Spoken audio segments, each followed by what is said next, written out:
એકવાર નંદીએ મહાદેવને કીધું કે હે મહાદેવ, હું તમને આખી દુનિયા ફેરવું, નિરંતર હું તમારી સાથે રહું, છતાં પણ શિવાલયમાં મારી આગળ કાચબાને કેમ સ્થાન આપ્યું, મને કેમ આગળ સ્થાન ન આપ્યું? ત્યારે મહાદેવ નંદીને સુંદર જવાબ આપે છે કે નંદી સાંભળો, જેનામાં ધીરજ હોય ને તેને જીવનમાં આગળ સ્થાન મળે જ છે. ત્યારે નંદી ભગવાન મહાદેવને કહે છે, હે મહાદેવ, મારામાં ધીરજ નથી, હું શું એમ કહેવાય કે ધીરજ વગરનો છું?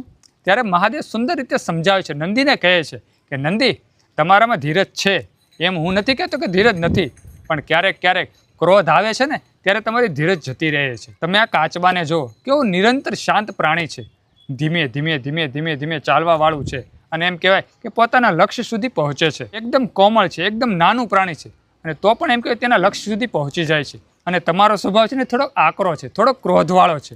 એવું નથી કે ક્રોધવાળો સ્વભાવ તે ખરાબ સ્વભાવ કહેવાય, ક્યારેક ક્રોધની પણ જરૂર પડે છે. એટલે નંદી, તમે તમારા જે સ્થાને છો ને તે શ્રેષ્ઠ જ છો. અને આમેય તે જો હું તમને આગળ સ્થાન આપું તો કાચબાને હું કેમ દેખાવ?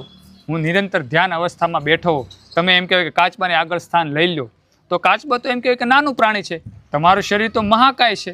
જો કાચબાને મારા દર્શન કરવા હોય તો તમે તેને આડે આવી જાઓ. એટલા માટે મારે ખાસ કરી, અને તે નાના છે એટલા માટે મારે તેને આગળ સ્થાન આપવું પડ્યું. એટલે નંદી, ક્યારેય જીવનમાં તમારે ખોટું નહીં લગાડવાનું કે મારી આગળ કેમ કાચબાને સ્થાન આપ્યું. ભક્તો, નંદી મહારાજે ભગવાન મહાદેવની આ વાત સાંભળી અને ખૂબ રાજી રાજી થાય છે.